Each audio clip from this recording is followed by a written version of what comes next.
ude gqit ubani ngasuka phaya izowuxhathisa ngevesi othizama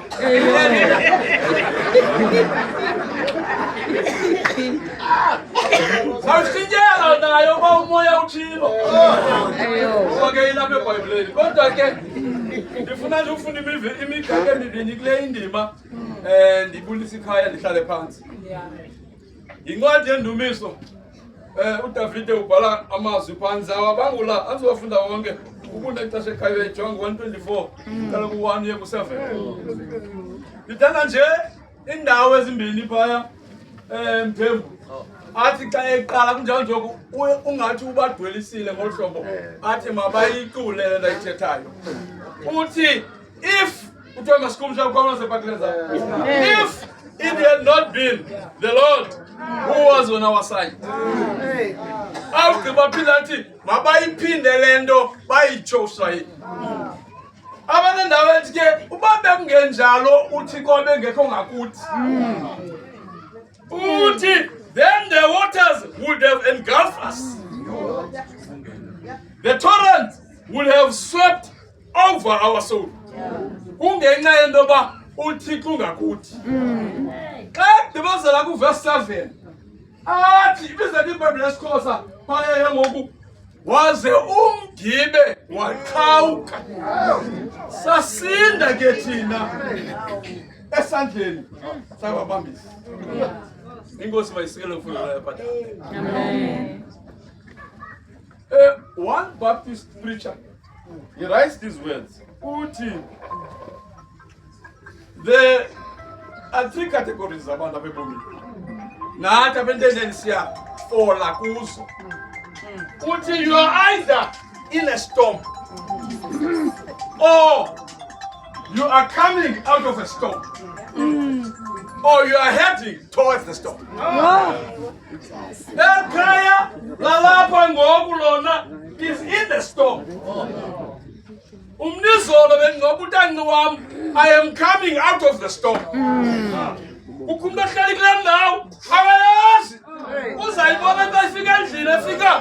kukho envelope ebrown, he's heading towards the storm. Ubomi esibuphila. Loo nto ke ithi masimisa ingqondo njengoba nje sikwazi inkuthela nelikhaya lisemanzini kukho uThixo ongakuthi ude umdumisi khaya uba ebengekho ngakuthi uThixo ngelirhatyiwe yile nkuthelo ndokuya njengoba uThixo ongakuthi nje sanikoyika yona ikhona anizurhanga uYesu uthi kubafundi bakhe masiweleni kuvuka inkuthelo umdla wam yile ndawo angenge kuyo uYesu iBhayibhile ithi uKapila wangenqa apha emazantsi enqanawa uyayazi inqanawa erhatshela ngoyikhwela wandibasela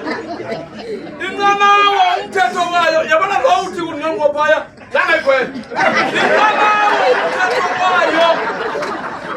inamagumbi ngamagumbi abantu abanemali abahlala apha esinqeni senqanawa bahlala kula phezulu ngoba amanzi xa eqala aqala phezantsi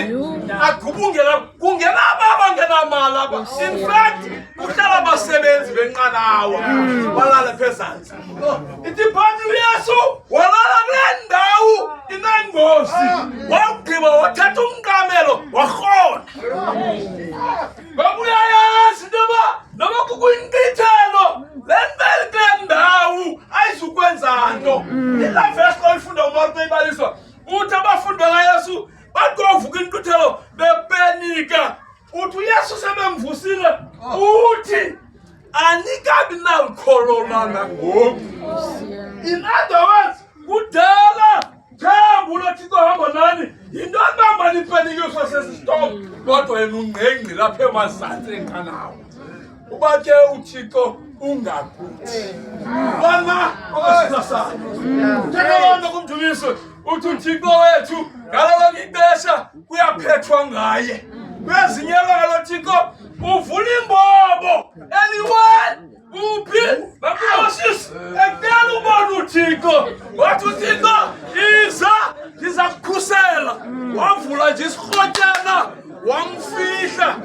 It's King Umkuloma Samata.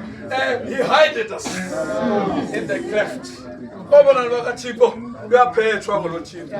LoThixo xa engakuthi. Nanzo nje into efunekayo is the guarantee that is with us. La ndima ithi nayikhaza ithi kwakukho nezinye iibhowuta zilandela. Bathi xa bepenika baya into yenza uba singapenikeza into azimbonile uYesu engena phaya zaqonda uba kungenzeka ntoni ukhona la Yesu. Yintoni ke ngokuthina khaya zasipelekisa noba sikule meko masizole nokuThixo wethu ungakuthi into abangento bekamnandi apha kuhlala situlo nje isitulo mbethe akho matrasi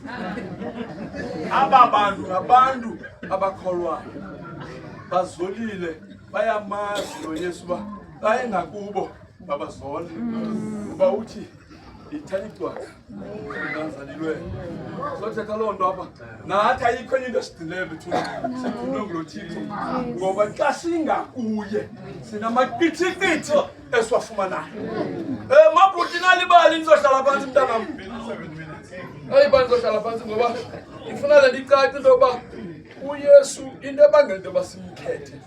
into yoba kafani nabantu Yesu akashiyi Yesu akasilahli abantu bayalibala abantu bayakulanda kodwa lona uyakuba ufile ulahleka iwatch le watch xa ilahleka ebana kaziyashana iwatch kufanele icacise le nto ngoba kwabantu abangasazi iwatch le watch ilahlekayo yi-Rolex yilaa nto bayibiza kuthiwa yi-10-piece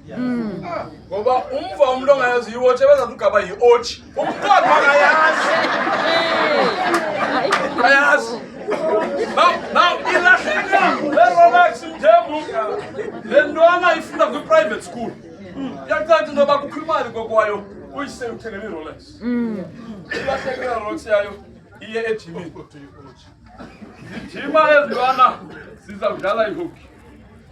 iye utishara iwatch yam ilahlekile irhali uba ibiwe abize la makhwenkwe wadulisa apha ayi-7 athi makwedini imani kule ndawo xa sigqiba unxiba sesawugoduka uyarhala into yoba seziyifakile epokothweni mani kule ndawo cimelani zicimele ntwana zoyi-7 leni ilahlekelo iwatch kuthiwa mayilinde ofisini ayikho apha awugqiba jwarha azisetshe ntwana aqaleko yokuqala azisetshe zicimele ayifumane iwatch kule yesithathu kodwa angami agqithele nakwesine nakwesihlanu nesikhethe uzisetshe zonke awugqiba athi kuzo kwathima kwathile ivula namehlweni yami ziphekabheke uba lena mosibini iyayazi uba yona nzithathwa bathi ayiyazi noba njengoba ithathwa nje abanye aba ababoni kambe atingathina mbani awugqiba utishara athathe le watch ayisekule ntwana athi uyaphila uze newatch eduru kothini kovuka ihambe le ntwana ibuse tishara uyifumene kubani ethi into okuyifuna masiwatch ebantwana bakaThixo unjalo loThixo akasimenyi